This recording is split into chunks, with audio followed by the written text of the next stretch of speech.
constantly. Some people don't want to change. They're perfectly Yeah. fine with where they are. They don't want the help. They're happy, and that's fine. And that's not everyone, though. Do you know what I mean? Mm-hmm. But the shelters are full. If they do get a bed, it's gross. Their stuff gets stolen. They have a risk for being sexually assaulted. There's cockroaches, bed bugs, you name it. It's just not, the system's not set for anyone to succeed right now. Would you say, like, I don't know how it is on the East Coast. I mean, around here, it seems Bad like out in the here. last 20 years ish, home prices, rent, everything else has gone through the roof. I can't imagine it's So got to be out worse there. here, it's not pretty. So I live around surrounding like the Boston area. Mhm. And where we are, a 3-bedroom right now, like if you had a family, like a boy and a girl, you know, and a husband and a wife, 3-bedroom is minimum $3,000. So we're talking first, last security, all of that, perfect credit, job references to move in. And if you're homeless, even if you have a job, you're not going to get that. In your stockings for tomorrow. Did you eat I ate them all all? them. I ate them all. What was your question? Sorry, I'm being I said, interrupted. and if you're homeless, even if you're working and you get like a boss to vouch for you or anything else, you're absolutely not going to get that housing. They're not going to have faith in you, and Right. it's not like it's not something that they're doing wrong per se. From a business side of it, if you had 10 applicants and all of them had all these references and perfect credit and the money ready to rock and roll, you wouldn't give that Right. one person a chance. So it's not a matter of them not trying or not having the means. It's so many people are also looking. There's just such a shortage in housing, and they continue to build these luxury condos.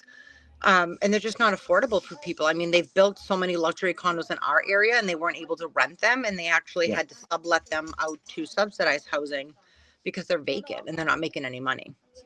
Oh, wow. Really? Yeah. Mm-hmm. Yeah. That's crazy. Yeah. We Okay, had so just to reset a little bit, because we did just go live on YouTube. You're a psych nurse. So Yes. and you do inpatient and you've done outpatient. You have your own charity, Yes. nonprofit, and Yes. you work closely with the homeless population around the Boston area. I do. One, that's awesome. I think that's great, and it actually is a very timely kind of thing to talk about on Christmas Eve when Yep. Mary and Joseph were essentially homeless. This Right? is true. This is true. I feel like it's a test. It's a test. I'm out there honestly answering prayers every day. Like I said earlier, I'm not really religious per se. I'm more spiritual. But no doubt in my mind, when I'm driving around there, I'm hearing something that's telling me to check in on certain people. So whether that be God or the universe or whatever it is, I'm not sure. But I know I'm guided and directed to help certain people in the community. That's awesome. That really is. And would you say, do you have like, and I hate to ask this, I mean, I have done volunteer at the South Bend Center for the Homeless, worked on some rehab stuff. That was in my 20s. I kind of fell away from that. We do like the food store, like the food kitchen, so to speak, every once in a while. But would you say that you said, or I think earlier when we were talking earlier, like about 40 to 60% of the homeless population that you work with have jobs, and so they're employed. And would you say, not with me specifically? That's like statistically speaking. just statistically, okay. But do you have regulars? I mean, do you have people that you're constantly working with? Yeah, so the population that I work with is the most vulnerable. They have mental health issues and usually substance abuse issues as well. So I'm helping them in the community. I'm no longer inpatient, but I did previously come from inpatient psych. So I do have a lot of experience with that. And yeah, housing is something that we're having a hard time with right now. And like I said, even if they do everything right and they get themselves back, in line and they're getting back on their feet, we have a hard time passing them off to that next step. So I feel like that's one of the reasons why they continue to fall and end up where they are. There's just not enough out there, not enough resources, not enough help. And yeah. No, I kind of asked this earlier, but I think you were moving to a different location, so it didn't come through. I know the Trump administration is looking at, and some of the more red states are looking at semi-criminalizing homelessness and essentially forced treatment. What are your thoughts on that? I don't know. I think it's an awful thing because it violates people's constitutional rights. obviously forcing them to get treatment. But I can see the other side where it says, well, if someone is hopelessly addicted and they can't get the help that they need, then this will force them to get clean and sober, at least for a little bit. Do you think that's a valid argument, or what are your thoughts on that? So one of the things that I always have to be careful about is we have the ability to section you and take your rights away from you and deem that you are unsafe to either yourself or others, or you're like a failure to thrive. So that is something we don't take lightly. I don't take lightly myself. So if I'm deeming you incompetent and you need to be sectioned, and around here we call it a section, where we section you to the hospital. I know in different states they call it different things. But if we're sectioning you to the hospital, I'm making sure that you don't have the ability to make these decisions for yourself. And unfortunately, people in the community have a right. They have a right to be an addict. They have a right to use substances. Not that I agree with it, but as a nurse, patients have the right to fall. Sure. I have an option to put all four sides of the bed up, and I can't, because the law says that you have a right to fall. So it's not even believing in certain things. It's like, we have to tiptoe around laws as well.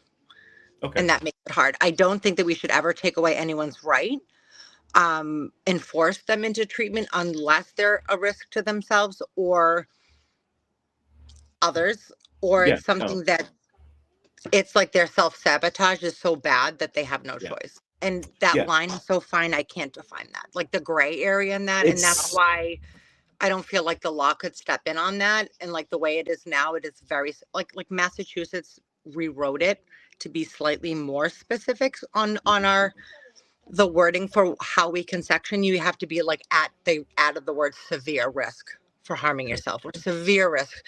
And that's all they did. They tweaked and added one word. That just like I said, I have experience with that in my family.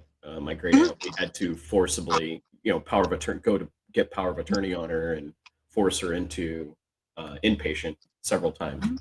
So I'm familiar with the process. I mean, unfortunately, there's reasons for that. If they're not eating, they're not sleeping, they're not of sane and right mind, they're not making good decisions for themselves and other people.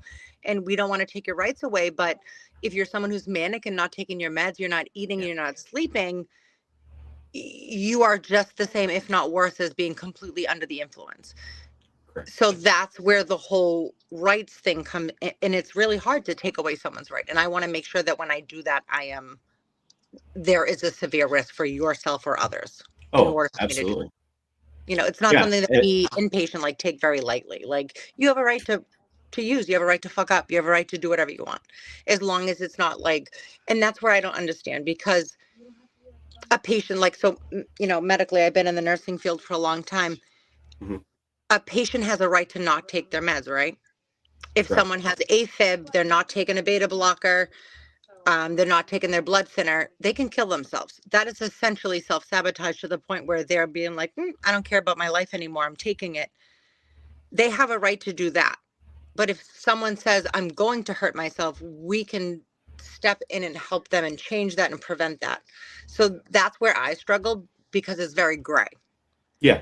Because as a nurse, how am I going to help you and educate you where you have a right to fall? You have a right to not take your meds. You have a right to refuse this care, but then you don't have a right to hurt yourself. Or if you say so, it's just so gray. And it's a hard job.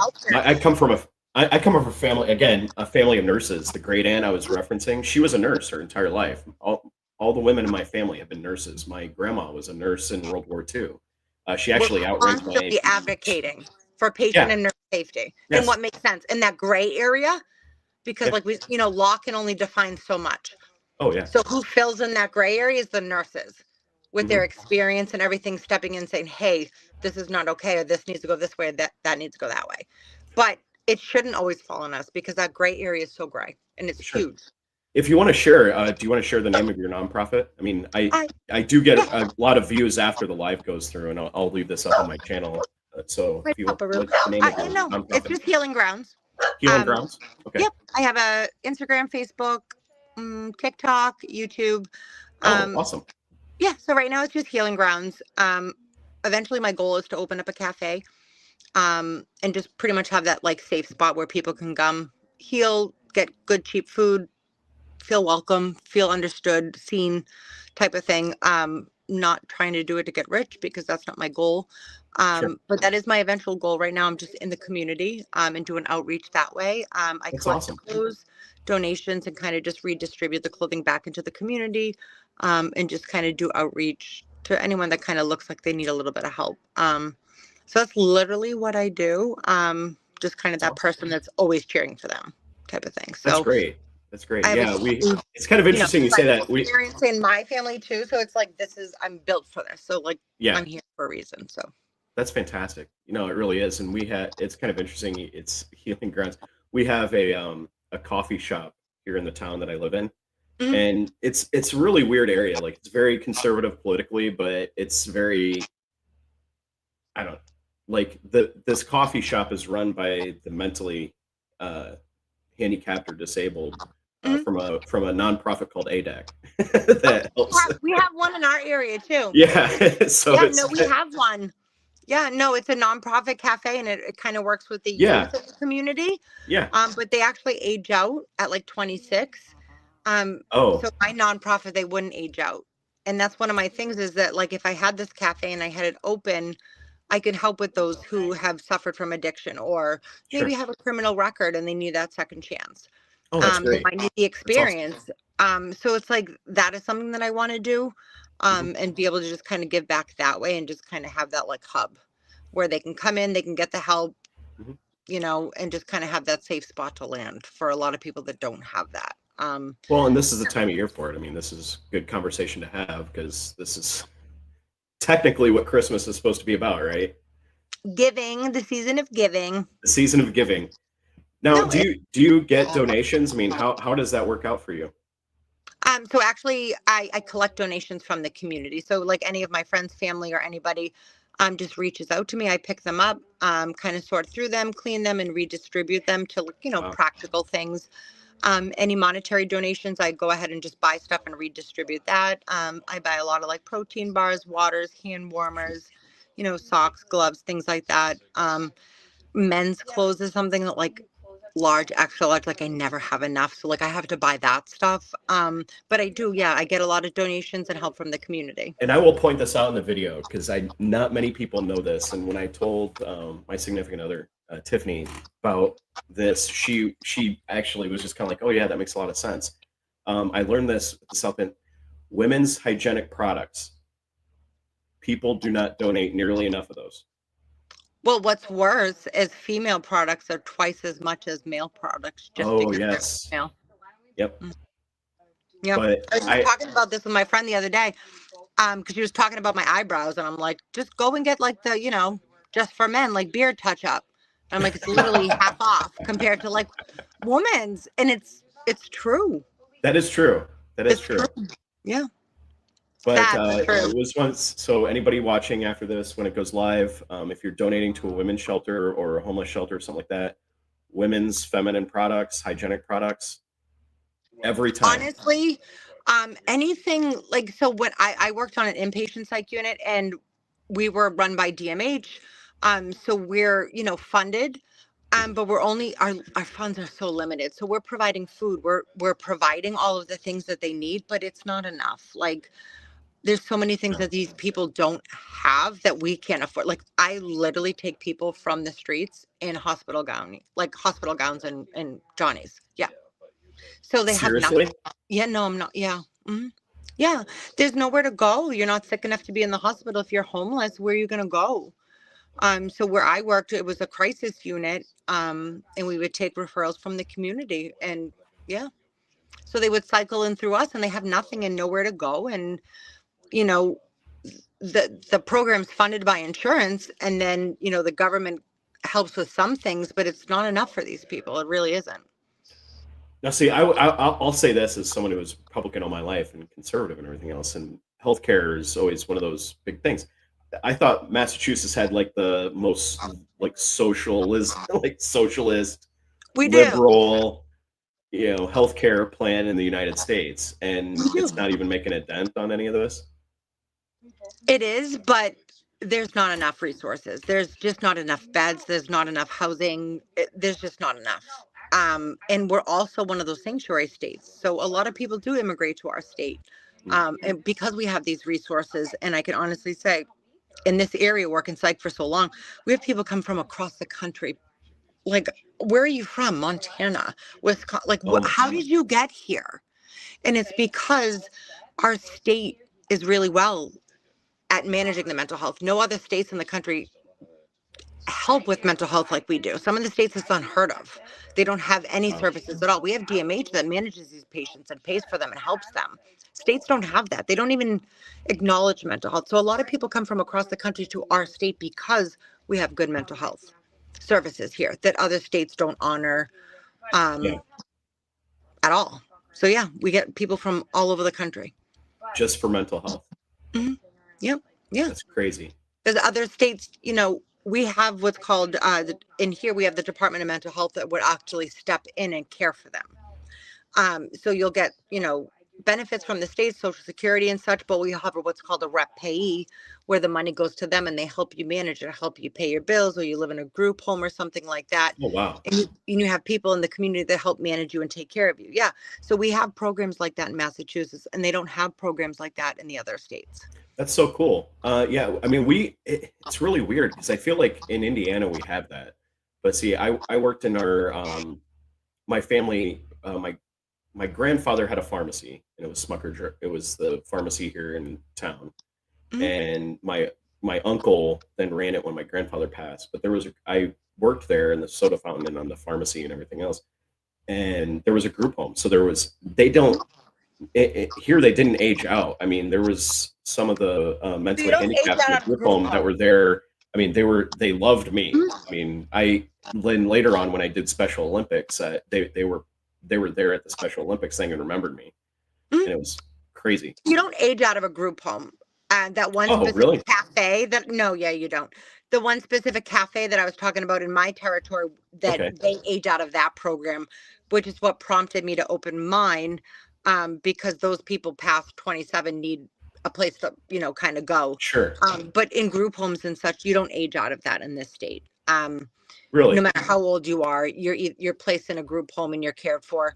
When you're a certain age, you'll be, you know, managed by like DDS. If you're another age, if you're higher than 65, you'll be managed by like elder services. So we have a lot of like state agencies that are designed to step in and care for people who can't care for themselves the most. I'll have to look and see what it is in Indiana, because I mean, those guys had to be, I mean, there were some of them that were in their 60s. There was one guy who had Tourette's and a few other problems, and he must have been in his late 50s when I was in high school.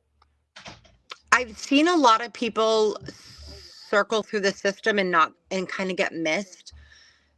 And in order, so like I said, our program we have a Department of Mental Health, but in order for someone to get referred to that program, they kind of have to cycle in and out of the emergency room for someone to identify like, hey, this is this issue.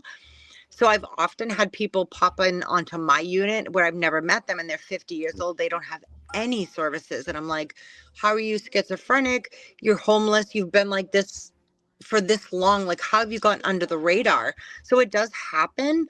If they're not presenting, where we can as a community step in and say, hey, you need more services, you need more help, they do unfortunately fall under the radar.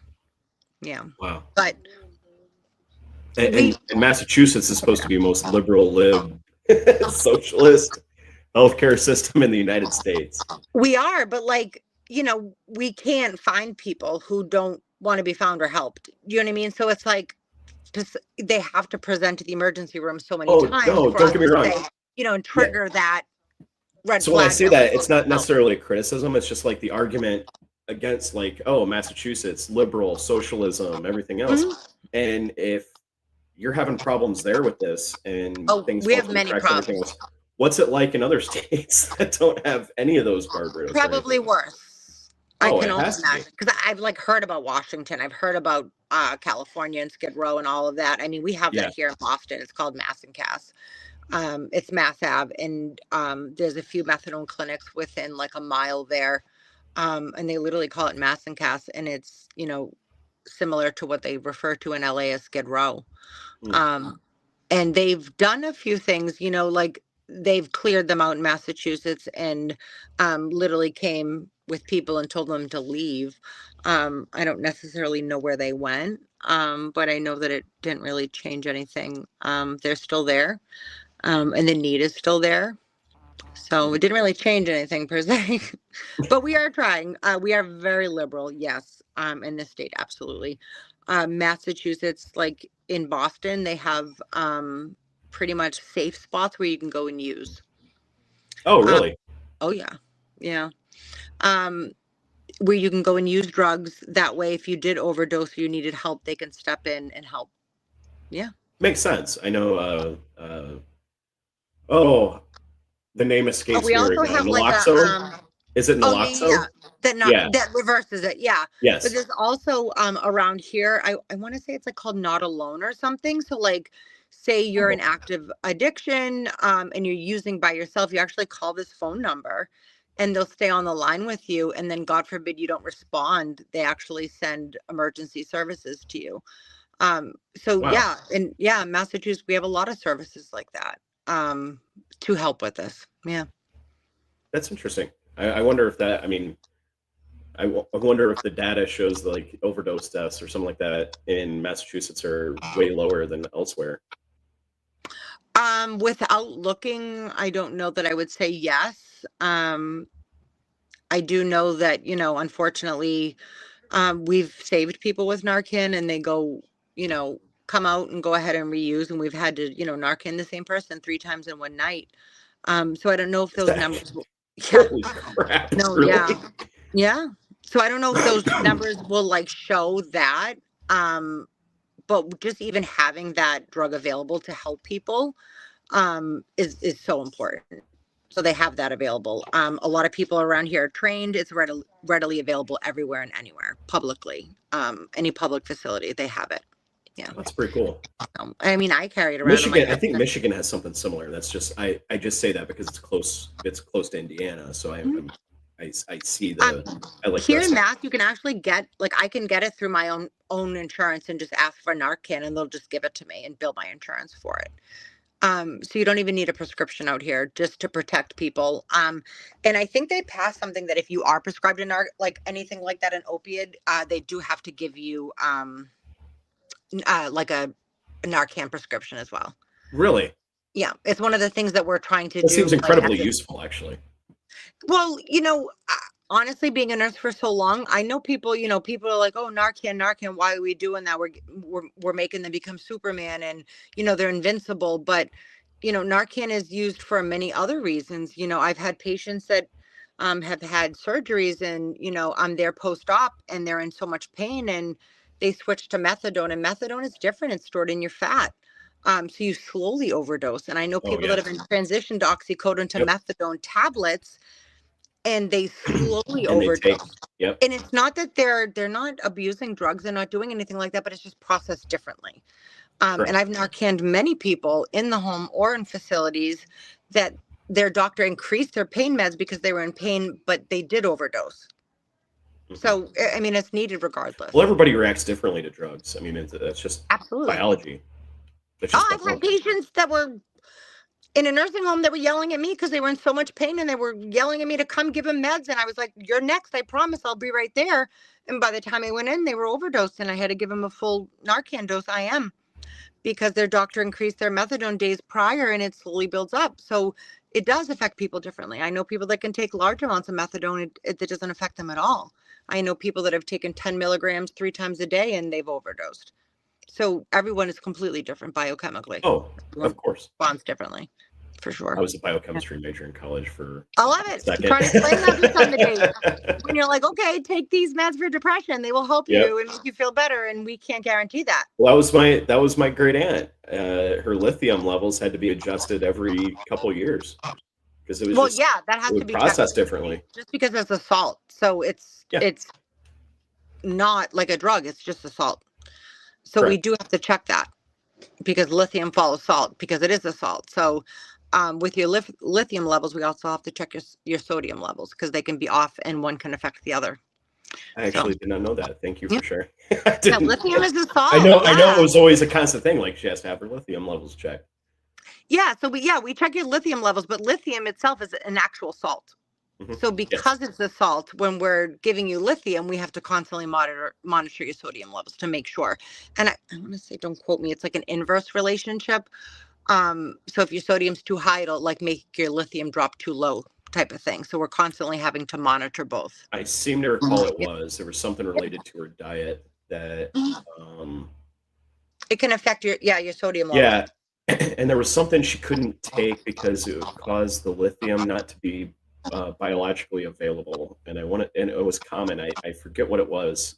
Grapefruit is one, and then the other That's one what is it. like Yes, um yes, it was grapefruit. there's another one that's like it's in like cheeses, like very pasture, like taurine or something. I forget. There's like a weird chemical in cheeses It's that can yeah, have it was like yeah. DHA or something like that. She There's had to something, get certain yeah. There's like milk.